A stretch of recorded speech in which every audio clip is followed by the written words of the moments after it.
প্রিয় গাইস, আসসালামু আলাইকুম। তোমাদের জন্য আজকে একটা রান্না নিয়ে আসছি। সেটা হচ্ছে মুরগির চামড়া দিয়ে আমি বুটের ডাল রান্না করব।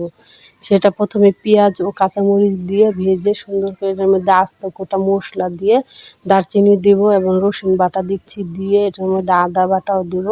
কিছু আদা বাটা দিয়ে এটার মধ্যে সুন্দর করে নেড়ে চেড়ে হলুদ ও মরিচ দেব এখন।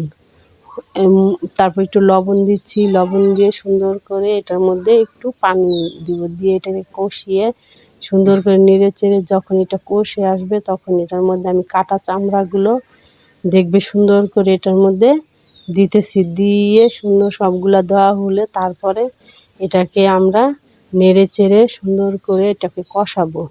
যে পর্যন্ত এটা দেখা যায় না হলদি মরিচ এটার গায়ে গায়ে লাগছে তখন আমি এটাকে লাড়াচাড়া করে ঢেকে দিচ্ছি। এখন দিয়ে সুন্দর করে মাঝখানে উঠিয়ে দেখো আমি আবার একটু কষিয়ে নিচ্ছি। কষানোর পর এটার মধ্যে একটু বুটের ডালগুলো আমি দিয়ে দিচ্ছি, সেগুলাকে দিয়ে সুন্দর করে একটু নেড়ে চেড়ে আমি এটাকে একটু ঢেকে দেব যাতে একটু সিদ্ধ হয়।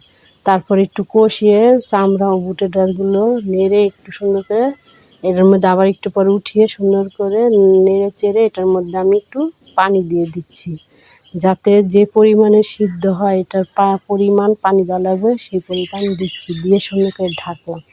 তারপরে হওয়ার আগে দেখো এটার মধ্যে একটু 1 চামচ জিরে দিছি, জিরা দিয়ে সুন্দর করে